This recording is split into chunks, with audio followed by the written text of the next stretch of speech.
이곳 서울 청와대까지 탈핵의 영혼을 담고 수료해 오신 탈핵순례단과 지역에서 헌재해 주시며 함께 순례에 동참해 주신 많은 시민께 감사의 인사를 먼저 드리겠습니다.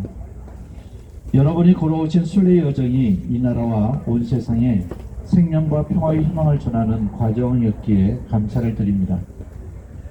이재명 대통령은 9월 11일 청와대 영빈관에서 열린 취임 100일 기자회견에서 기후에너지 환경부 신설로 신규 핵발전소 건설이 중단되는 것 아니냐라는 우려를 담은 기자의 질문에 이렇게 대답을 합니다. 원전 짓는데 최하 15년이 걸린다. 원전 지을 데가 없다. 딱 한 군데 있다. 지으려다 만대. 거기도 지어서 실제 가동하려면 15년 걸린다라면서 당장 엄청난 전력이 필요한데 가장 신속하게 공급할 수 있는 시스템은 태양광, 풍력 같은 재생에너지다라고 말한 적이 있습니다. 이것이 알려지자 한수원 노조가 즉각적으로 원전 핵발전소 건설 기간은 8년이다라고 하면서 반박을 했습니다. 그러나 계획 단계부터 부지 선정, 환경영향평가와 건설 인허, 착공 후 시험운전, 상업발전 단계까지 따지면 대체로 15년이 걸린다는 것이 사실이라고 또 확인이 되고 있습니다. 핵산업계는 기후에너지 환경부의 신설로 과거 문재인 정부의 탈핵 기조로 이재명 정부의 에너지 정책 기조도 굳어지는 것은 아닌가 하는 걱정을 했던 것 같습니다. 그러나 현실은 어떻습니까? 기후에너지 환경부는 11차 전력수분 기본계획의 이행을 위해 신규 핵발전소 2기와 소형 핵발전소 SMR 1기 건설을 추진하는 모양새를 보이고 있습니다. AI 인공지능 산업을 뒷받침할 데이터 센터 등이 막대한 전력을 요구하고 있으니 신규 핵발전소가 꼭 필요하다는 논리를 펴고 있는 것입니다. 이것을 위해 두 번의 토론회와 3,000명을 대상으로 한 여론조사의 결과에 따라 정부의 방침을 전하겠다라는 것이 현 이재명 정부의 입장입니다. 핵발전소의 사고 위험성, 사용 후 핵 폐기물 처분과 관련된 내용의 고민보다는 핵발전소의 필요성, 전력의 안정적 공급 부분에 대한 주장을 청취하는 수준의 토론회였다고 합니다.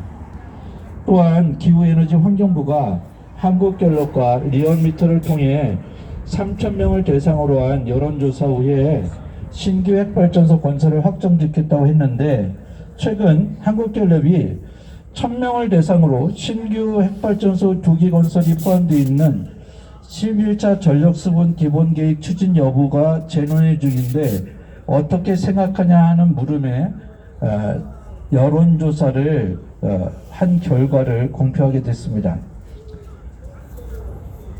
결과는 이렇습니다.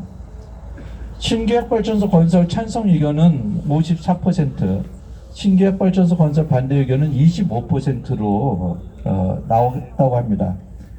기후에너지 환경부 설문조사의 사전조사 성격을 띠고 있어 결국 토론회와 여론조사는 신규 핵발전소를 건설하기 위한 명분 쌓기일 뿐이라는 걱정을 안 할 수가 없게 만들고 있습니다. 실제 김용범 청와대 정책실장도 언론 인터뷰에서 인공지능뿐만 아니라 최근 수요가 급증하고 있는 반도체에도 전력이 엄청나게 소모된다면서 신규 원전 건설은 불가피하다라는 입장을 밝혀서 빈축을 샀습니다. 두 번의 토론회 그리고 3,000명을 대상으로 한 여론조사는 신규 핵발전소 건설을 기정사실로 민주적 청취 절차의 정당성을 부여하기 위한 기망행위였다는 것이 드러나고 있습니다. 우리는 미국의 스리마일 핵발전소, 소련의 체르노빌 핵발전소, 일본의 후쿠시마 핵발전소 사고를 통해서 핵발전소의 위험성과 지속 불가능을 확인해 왔습니다. 막대한 경제적 이익을 선전하며 지역에 건설되는 핵발전소는 실상 지역 주민의 건강권과 환경권, 재산권을 침해하고 있습니다.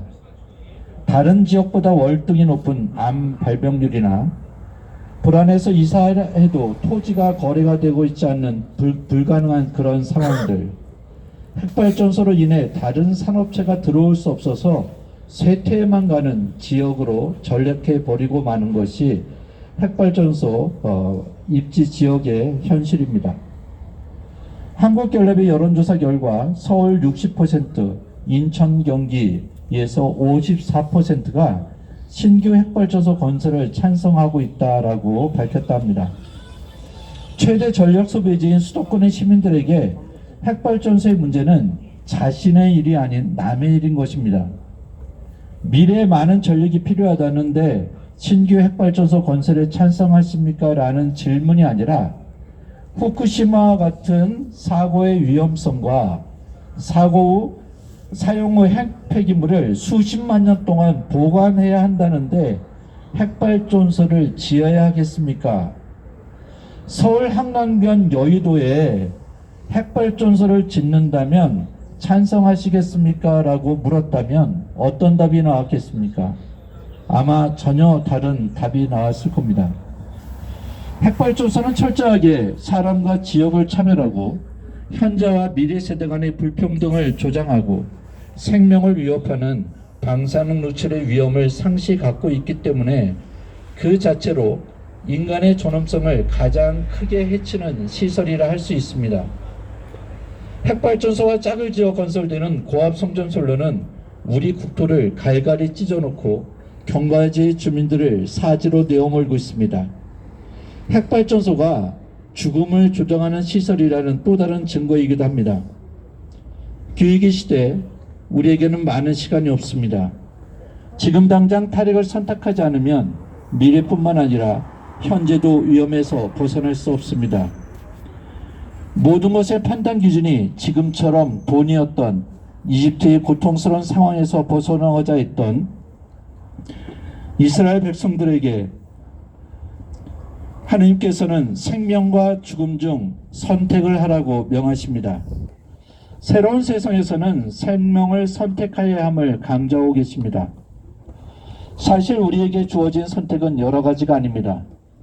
생명의 존엄성을 지키기 위해 지금 당장 탈핵을 선택해야 합니다. 우리가 가보지는 않았지만 독일과 대만은 이미 그 길을 이루었습니다. 탈핵 사회로의 전환을 위한 여정은 핵발전소와 고압 송전솔로 경과지 지역과 주민을 희생하며 전기를 사용하는 죽음의 문화가 아니라 생명의 존엄성을 회복하는 순례의 여정이 되어야만 됩니다. 이재명 대통령은 지난 11일 기자회견에서 원전은 지금 당장 시작해도 10년이나 돼야 질뚱말뚱인데 그게 대책인가? 풍력발전, 태양광 이건 1, 2년이면 되는데 그걸 대대적으로 건설하는 방식으로 가야지 무슨 원전을 짓나 그 얘기를 한 것이다 라고 하면서 취임 100일